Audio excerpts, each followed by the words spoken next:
And with this, Federico, to the rules of the game today.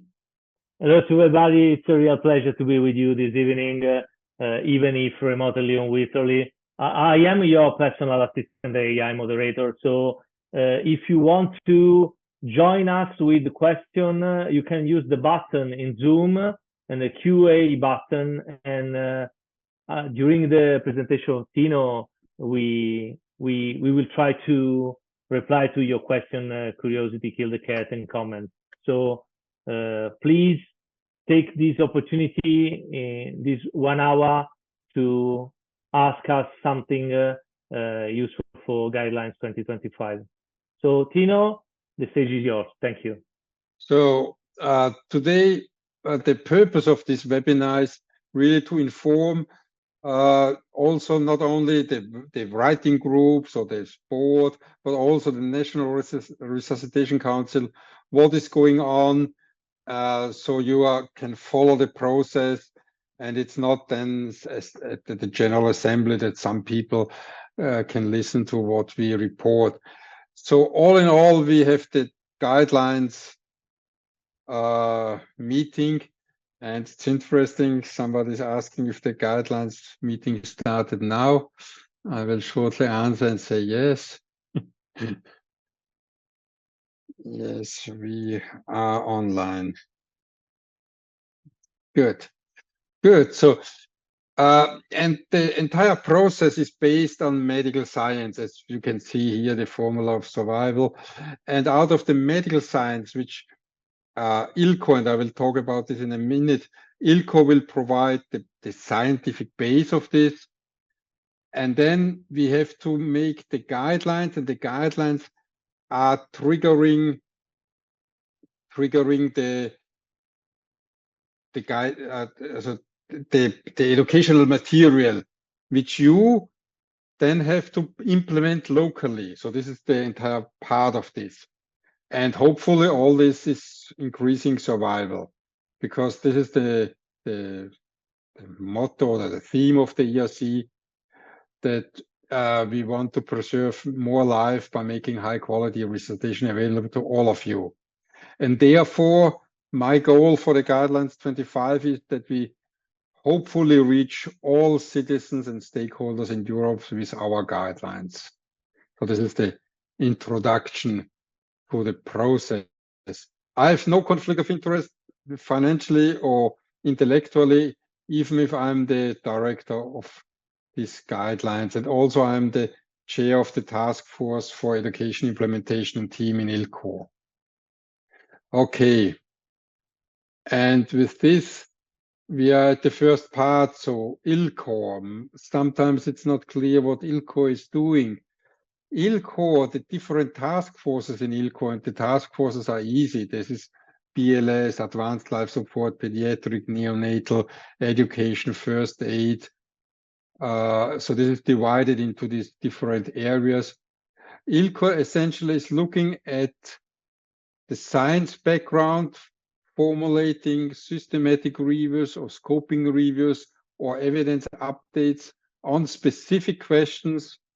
And annually, ILCO is publishing the consensus of science and treatment recommendation, shortly always the COSTAR, that's this part.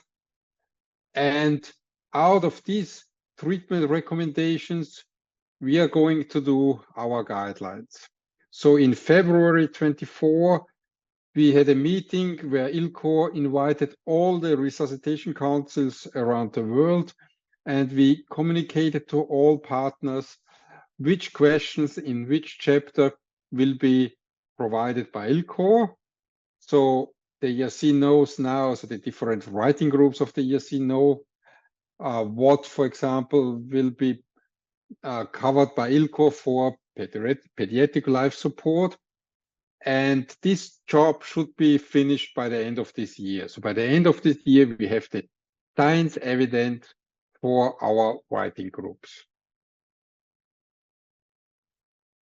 And then we are making our guidelines. And our guidelines, the ERC Guidelines 25, follow international recommendations how to do a guideline. So there's this Guidelines International Network, which these are people who are working on a meta level, on a very high level, how to make these guidelines. Then we have for the authors, for the collaborators, for all the people who are working with the guidelines, international recommendations from the medical journal editors, who is going to qualify as an author or as a contributor.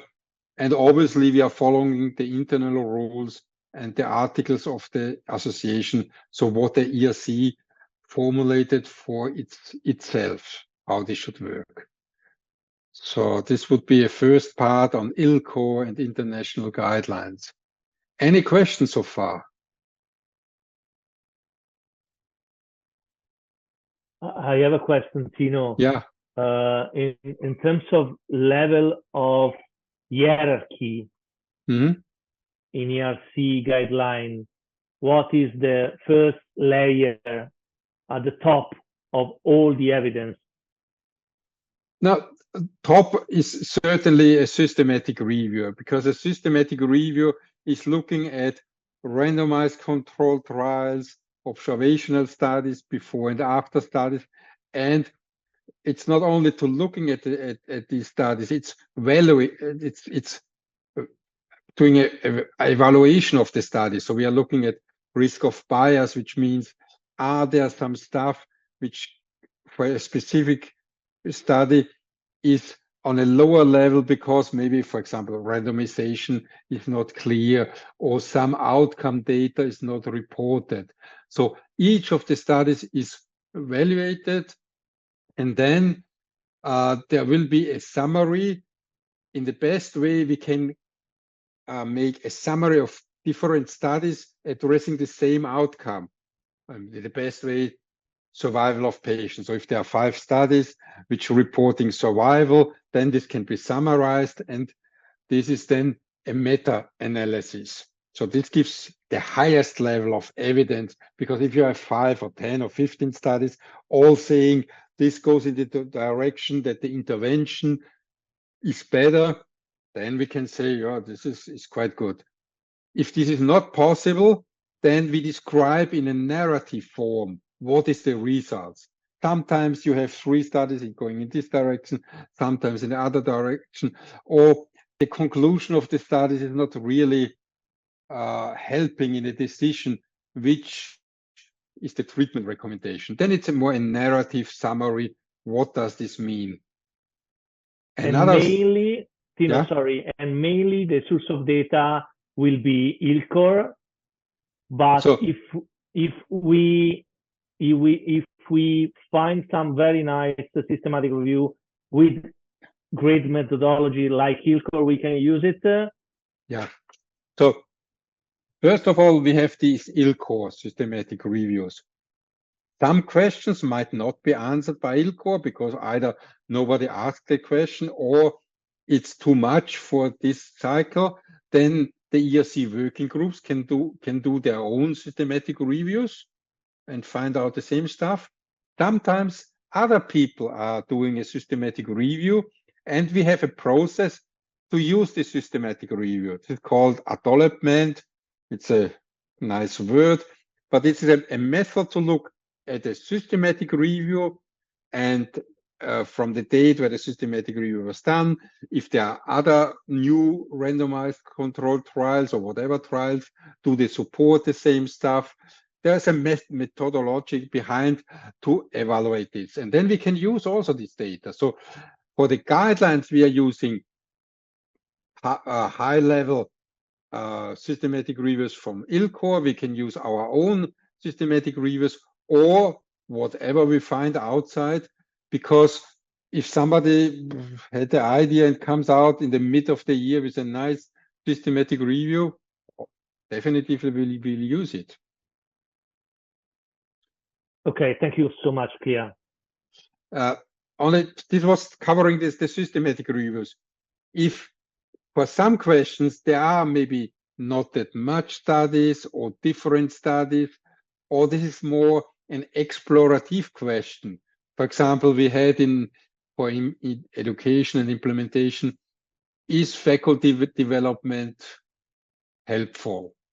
there were not that much studies on comparing faculty development against no faculty development. In education, you have this often because it's obvious. If you teach somebody, they learn more. And if the control group is not taught, they learn less. Then we can do a scoping review. A scoping review is essentially exploring what's out there. What can we find? What kind of studies were done? And to provide a picture of a topic. So for the feedback, for the faculty development, we found quite a lot of studies. A lot of said, yes, this is good. What are the advantages? What are the disadvantages? And all in all, we had a nice summary. From the systematic review, we can really make a recommendation. We can say this drug is better than another drug, and therefore we say the recommendation is use this drug in this dosage, for example.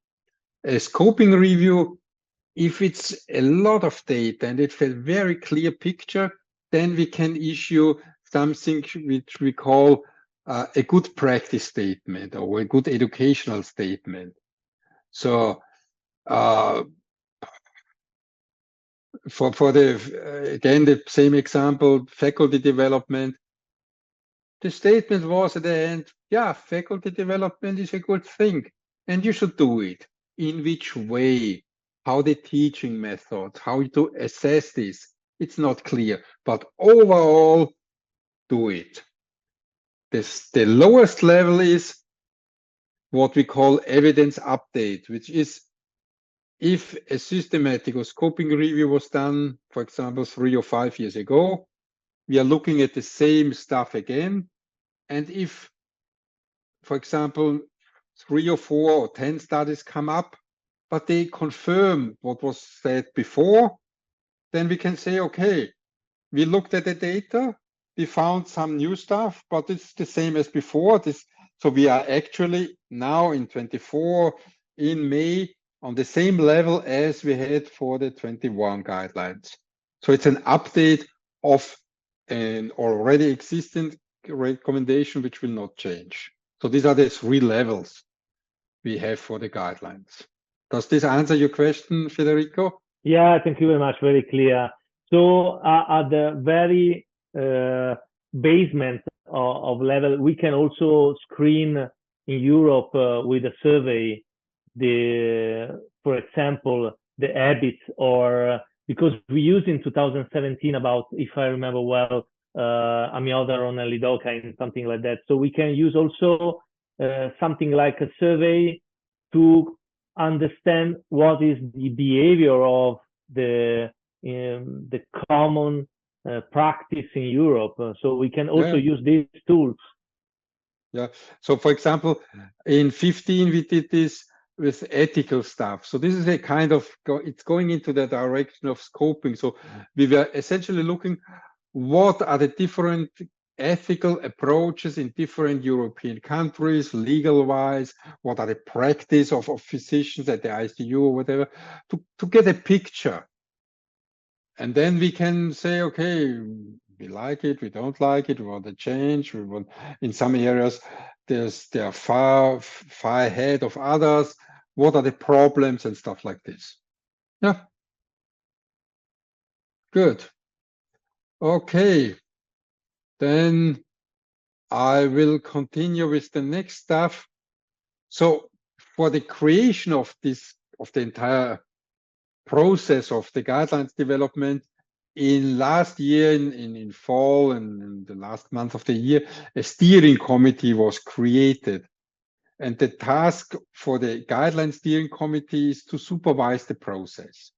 So we have a timeline, there are deliverables, there should be a unitative doctrine, so that we use the same language over all the chapters.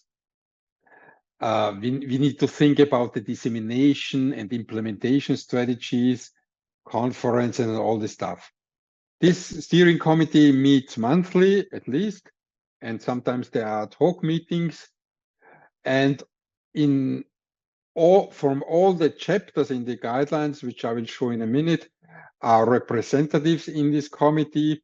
The directors of ILCOR, Science, External Affairs, are also members of the steering committee, the editor-in-chief of Resuscitation, because there we are going to publish this, the chairs of the ERC, and the office project manager is part of this committee.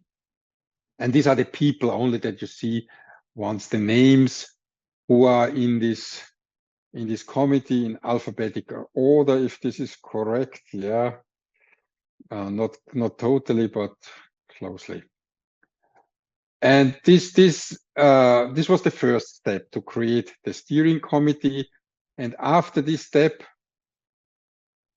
we defined essentially the guidelines chapters. And here are the guidelines chapters.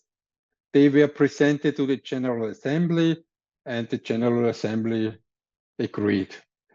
Small changes, because there was a little bit of discussion. Chapter 4 is now called Basic Life Support for Adults. Then we have Advanced Life Support for Adults. Pediatric Life Support covers basic and advanced. A change will happen: Neonatal Life Support and Transition to Life, or a similar title, because for neonatal life support, it's not only very small kids in cardiac arrest, it's also a lot of treatment when they come to Earth and they have to start to breathe, and you have to live before you can have a cardiac arrest. So this is a special. So this will be in the title. So there's a change. All the other chapters are pretty the same as the last time. Anything else from outside? Questions? No, at the moment, Tino. Good. So then let's see. So we had the steering committee. We now know what are the guidelines chapters agreed by the General Assembly. And then the formation of the writing groups, which was a big adventure for all of us. First of all, there were the leads of the chapters selected by the steering committee.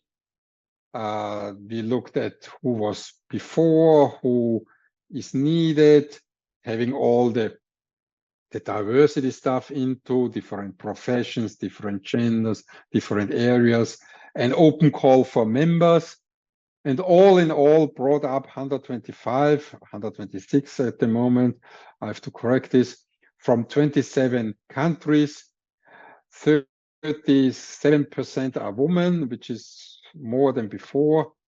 What also is new is that we included a fifth of all members in the writing groups from mid-career scientists, younger people, because we wanted to do faculty development to that the next generation of people who are writing then the guidelines 2020, 2030, 2035, they have to learn how this works, what is important, how the entire process works.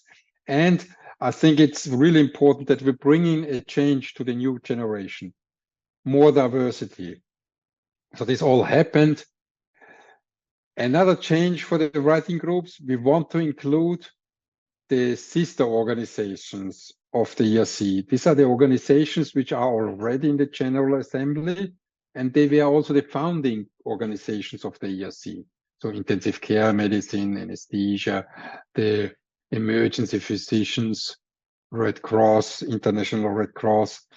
We invite these organizations to be part of these guidelines, essentially to have a broader dissemination. If they agree with what we write, easier to implement.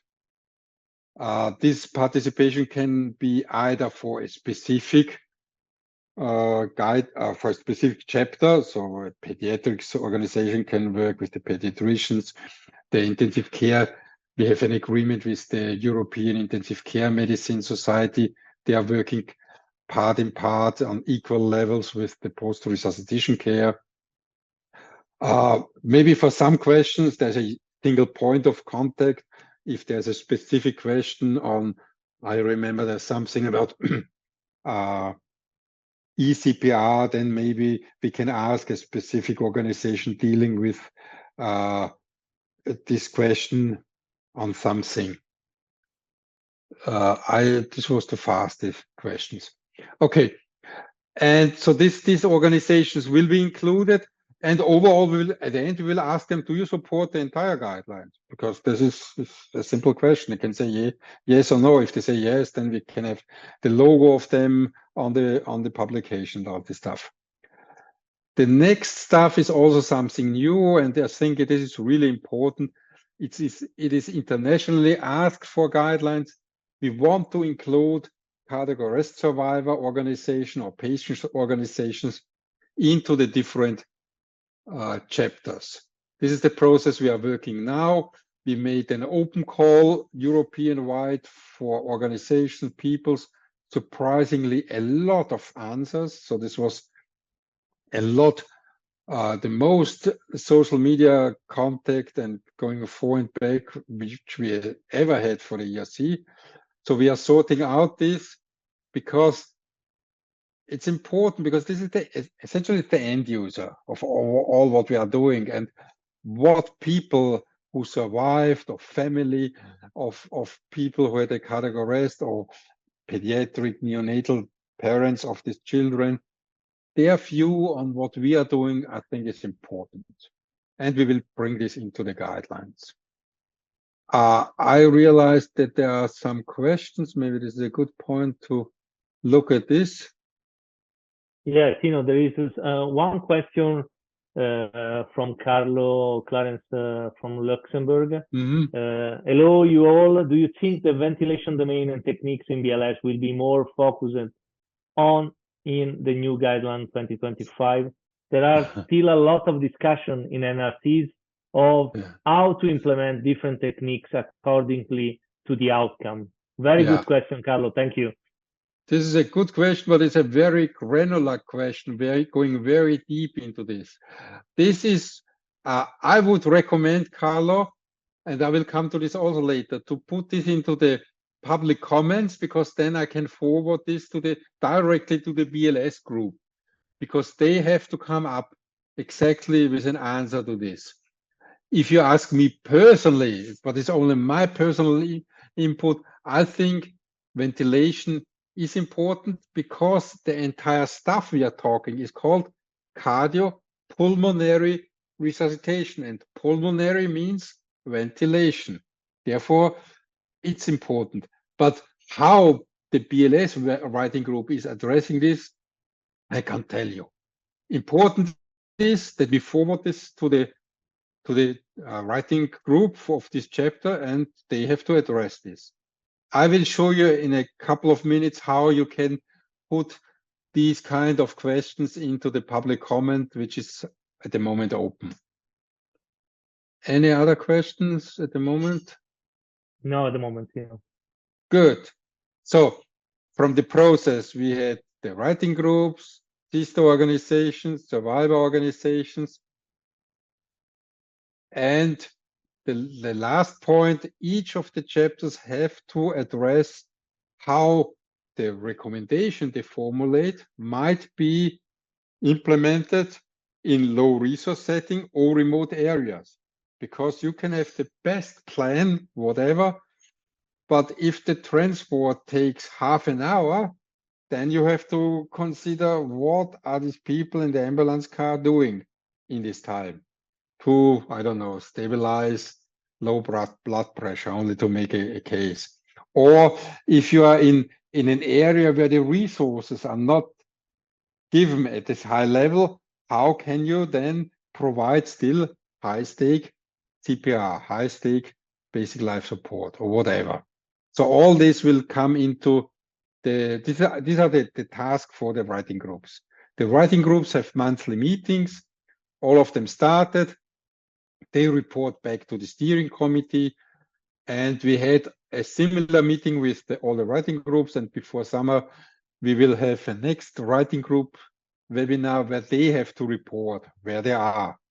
So for now, good. That's at the moment what the writing groups are, and here again, only you don't have to read all these names, but here a short summary of the names. If you are really interested, go to the ERC webpage, go to Guidelines 25, and then you can find all this name, all the lists, all is placed on the web page. Good. Next part. What should be the product? So one product is maybe the easiest one, the number 3.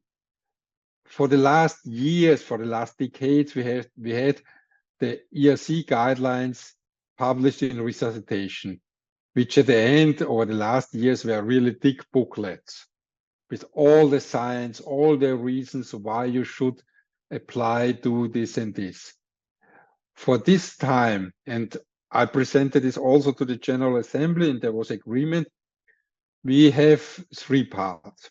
A first part is the essential of the Guidelines 25. A short folder, maybe 4, 6, or maximum 8 pages, very infographics, very easy to use for everybody in Europe who wants to know this. So if whoever wants to know what is pediatric life support, what is first aid, they take it, either if you're a politician, a school teacher, a housewife, whoever interested in one of these subchapters. Easy information to disseminate gratis to everybody in Europe. The second part is for the institution simply. I'm aiming to short folders, maybe 20, 25 pages, the essential stuff which you have to do in your institution, in your service, EMS, hospital, ICU, whatever you are. If you're interested in basic life support, take it out, and these 20, 25 pages explain you what is state of the art in 25 for this, whatever the chapter is, for ethics, for education. And the third part is the booklet published very nicely with all the background information. So the aim of these 3 steps is to provide as much as information to different stakeholders depending on their needs. Federico, is this clear or do you like it? Yeah, very clear. I also love the idea to increase the number of infographics that you plan to give a very easy information to the end user, to general population, to practitioner, to citizen. This could be very cool to deliver a good way to communicate science. Thank you so much. Very clear. Okay. Sorry, I was going back. This is the timeline. Very easy. So we formed the writing groups now in January, February. March was the scope of the chapter. So each of the writing groups had to outline what is their plan, what they want to address. In the meantime, we were working on the process document and the scope document. Both can be found on the web page. I'll show this in a minute.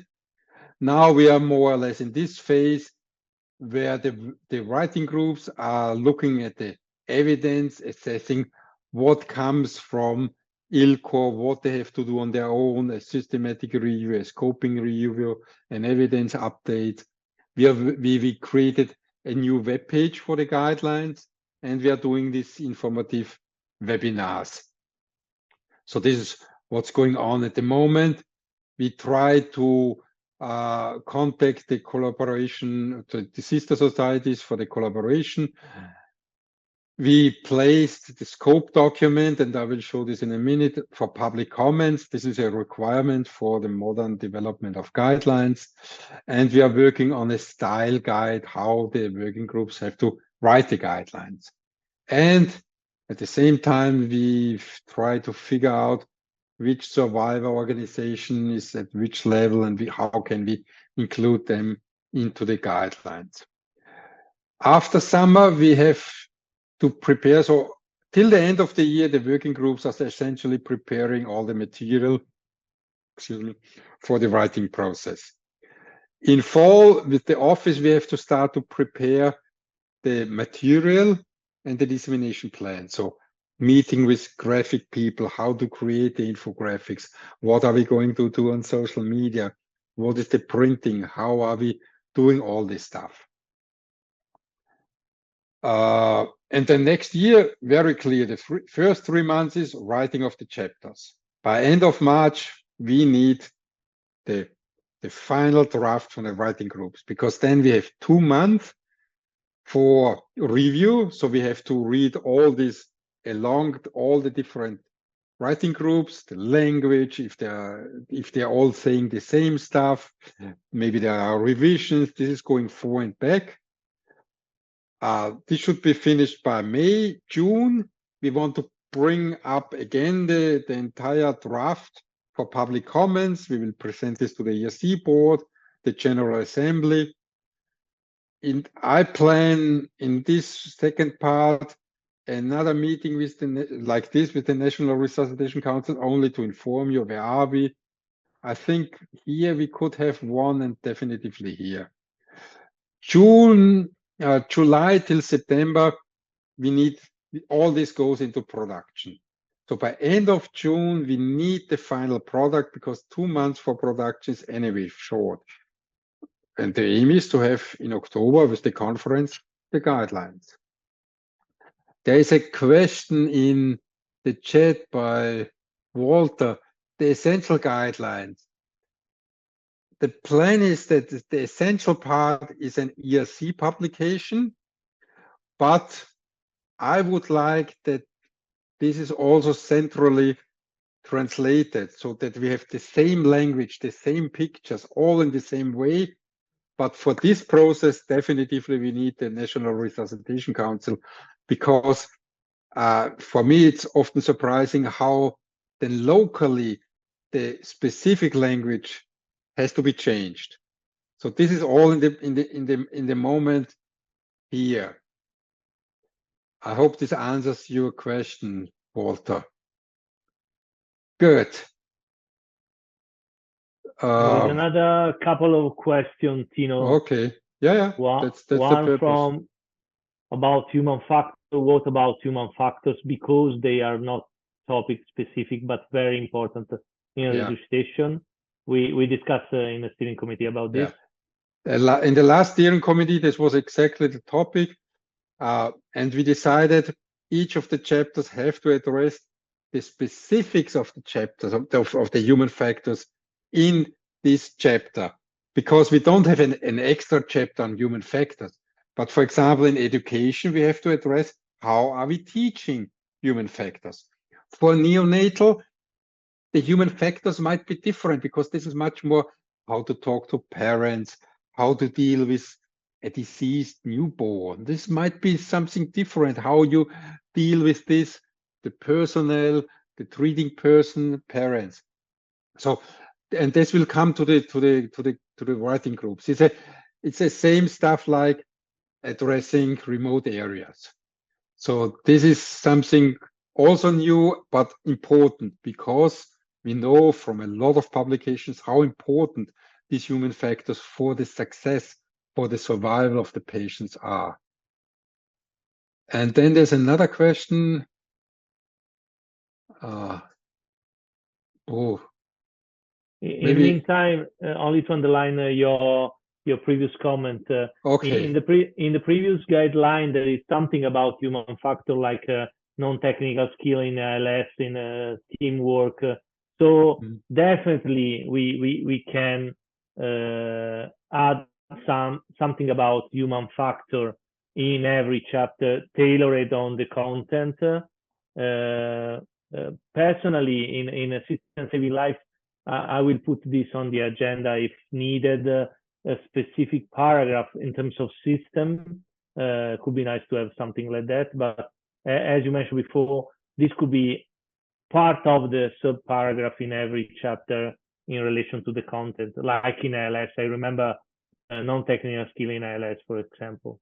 Exactly. There's another question about a contribution from the National Resuscitation Councils.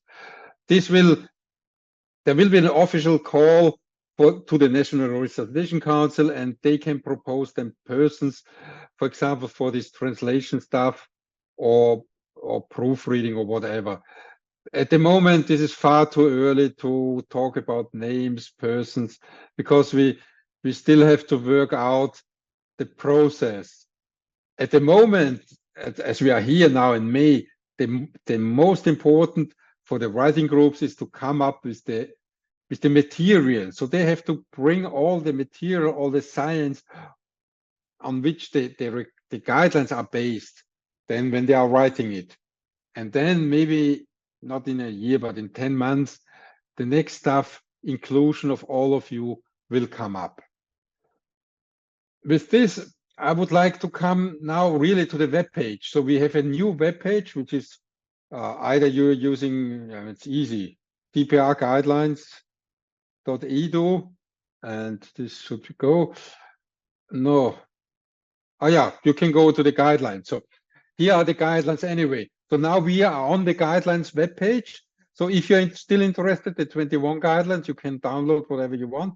And here we have the new guidelines. So if I click on this, it should change. Yeah, and it changes. So now we are in the 25 guidelines. So there's an introductory part where you can read, or people who are interested why this is all about. We could have a look into this. So there you have the introduction, the guidelines, color changed a little bit. Back to the overview. Then we place the essential document. So the process document, this is the document describing how we are doing our guidelines. Everybody in the world can look how the ERC is doing the guidelines. It's there, all the documents, confidential agreement, conflict of interest is there, the chapters, whatever you want is here. So you can download this document if you want to go into details. And we have also the writing group members. So there you can read all the names, where they are and what they are doing. It was a decision of the steering committee very early that people can be only in 2 chapters. Otherwise, we considered it will be hard to do the job if you're in 3 or 4 chapters at the same time. So therefore, we made it possible that more people came in, younger people came in, and all others have to concentrate on their 1 or 2 chapters where they are working. Then we have here the scope document. No, this is the scope document. You can read it. The scope document is this one. If it works, should come up. Essentially, it's an outline what the different chapters contain. So who is the writing group? What is the plan? Epidemiology. So for example, what's the objectives? Who should read it? What is the setting? And then they formulated exactly which are the sub-chapters, the specific part they like to address. This goes down till first aid as the last chapter, very at the end. It's rather a long document, but you can address this and have a look. I'm going back like this. Good. And now comes the newest part of this web page. This is open for comments for all of you. And that's what I said to Carlo before. Please go to this place, put comment here, and then you have all the chapters. And if you want to do a comment for example, basic life support about ventilation, here again, what is the chapter? You can look, is there something about ventilation? And if you think this is not enough, you should address it, then start your email, your first name, if you have a conflict of interest, because we like to know if somebody from a company is asking something, and then you can type in your comment. If you type in a comment, you get a thank you message immediately. And then the office is screening the comments because some people are putting in comments which do not need further work. It's simply, yeah, okay. And then if it's really something which is important, they send all the comments to my hand, and I forward then the comments to the corresponding chapters. Sometimes this is addressing 2 or 3, for example, for basic life support, first aid and education or whatever. So please, and this is really important, this part is open till the end of the month. So enough time for you to, next 10 days. And really, this is the chance for all of you, for all the resuscitation councils, whoever wants to give a comment, figures out something is missing, do it. We got already some comments, and yeah, 2 or 3 were really a point when I thought, oh, this is a good idea. At least I forward this to the respective chapters, and they have now to think how to focus a little bit more on this, or make, if from the scope document it's not clear that you are addressing this point, include this.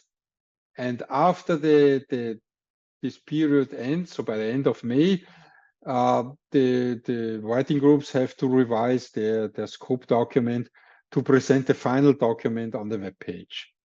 So is this clear, the process? Federico, any questions? No, it's totally clear. Thank you.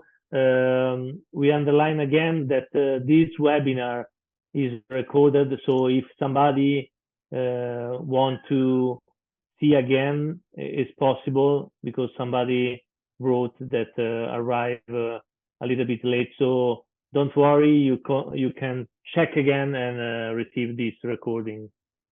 Yeah.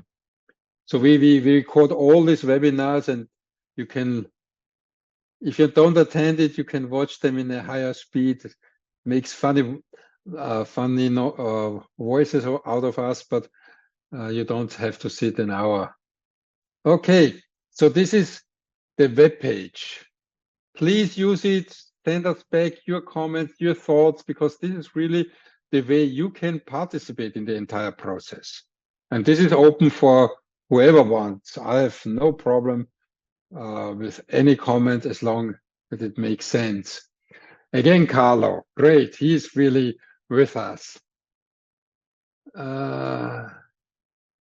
Translation.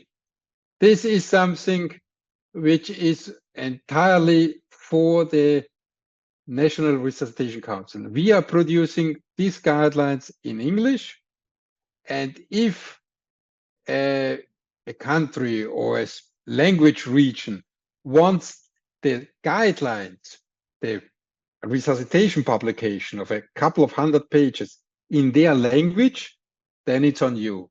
Do it, and do it however you want. Because as I showed you, from the mid of next year, we have about 2 months till the publication. So there is some time for the translation of the guidelines. We are not talking about the teaching material. The teaching material is Carsten Lott. He's the director of education. So this is another guy. You have to ask him how they are going to do this. I'm lucky. This is a lot of different work, but they are thinking on this, and there is an entire working group on the future of how we are going to teach resuscitation in the future, in the next years. What I think is important, that at least the material for the public, so the folders, this is a task for the ERC, because this is the same, the posters, all this stuff. This is a central task for the ERC to produce. And then I think it's not that much to translate this to the needed languages in Europe. We can do this. And if we need help for specific languages, I don't know, maybe Luxembourg would be something, then we come back to you, Carlo, or whoever from Luxembourg. Good. Some else? Again, Walter. Public comment is possible till the end of the month, which is the 31st. If there's really a need, we could also prolong this another week, but from the process, we have to finish this, because then the working groups have to start to revise it. But I think 10 days is enough to write it in. Best is, after this webinars, you sit down, go to the web page and start to type in your question. Good. So let's go back to the presentation, if we can do this. Okay. Okay. So we have this guideline process. Yeah, here's only the picture I made into the PowerPoint presentation. Use this page for your comment, and the let's go back to the previous. The web page is easy. GPR guidelines, EU. Even I cannot remember this. Good.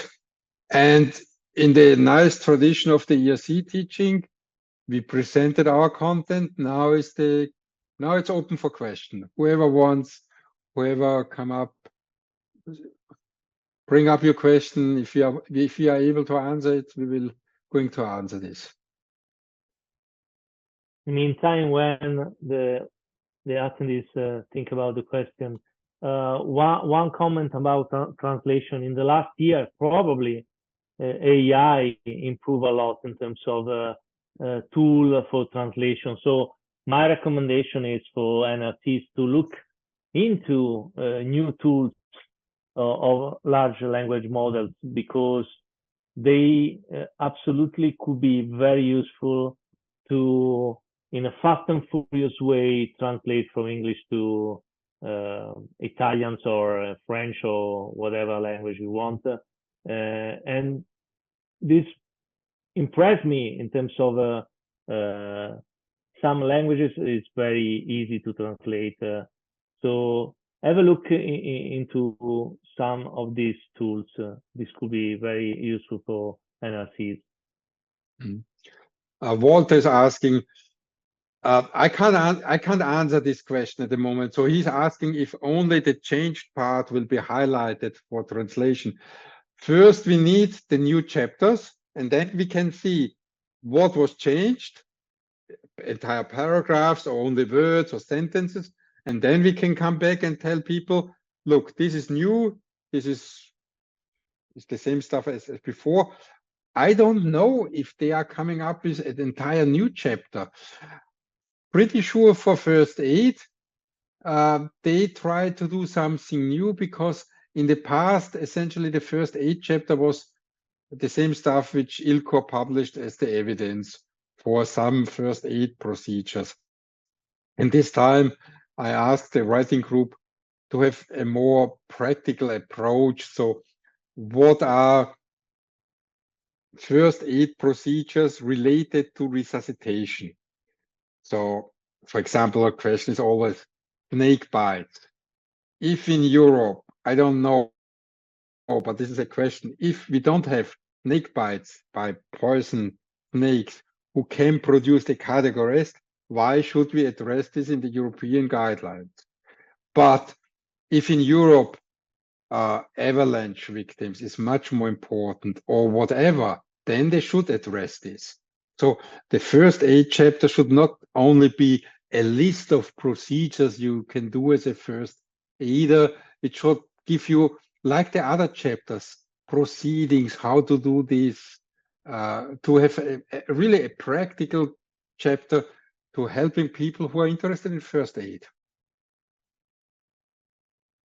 There is a question from Jack. Yeah. There is another question from Jack on the chat. Is it possible to see all the comments from the people in the public comment? Maybe I have the same question of someone else. This is to avoid to send 10 times the same question. It's not possible for all this data protection and privacy stuff. I don't care if 10 people come up with the same question. This chapter has a problem, because then they forgot a real important point, or they didn't make it clear. So write it in. It's not that much. So if this really happens, I would be happy to have 10 times the same stuff, because then we have something to work on. Good. Okay, guys. As you can still type in your questions, I will continue because, as you know from all our teaching stuff, after the question, a short summary. If you have a question further on, email address also very easy. guidelines@erc.edu. Simple for everybody. Write your questions. Stay tuned and add your comments for the development of the guideline 25. Here you have again the email address, because with your contribution, we want to do guidelines for all the people we try to save when they have a cardiac arrest or when they are newborn and still not breathing. So we need to address all these different stakeholders who are organizing the rescue, who are teaching, but also for our patients. Good. A comment is coming in. Carlo, there is a standard German, and we're using standard German, which is understandable for all the regions who are speaking German, similar to English. English is a standard, independent if you are living in Scotland, Wales, or London, or Southampton, or France. French is one language, independent in which regions of France, Belgium, or Luxembourg you are. We try to use the standard languages. Good. And with this, we are coming to an end. So we could have the overview with Federico. So my presentation is ended now. Yeah, that's I'm okay, Tino. Thank you very much. Very clear, absolutely clear. No question from my side. Thank you so much. So if you still have questions or a query or whatever, use the email address, put in your question for the guidelines for the different chapters. We are working online every day, communicating. And really, this is your chance to contribute. And we want the contribution. We want the contribution from you as a part of the ERC, but also from people outside of the ERC, sister organizations, survivors, everybody. And let's meet in the second half of the year again. Thanks for attending. Thanks for having here. Thanks for all the people who were putting in question, very important. And with this, I give you 5 minutes back of your life because we are finishing 5 minutes earlier. Thank you, Tino, as usual. Live long and prosper to everybody. Bye-bye. Yeah, bye. Yeah.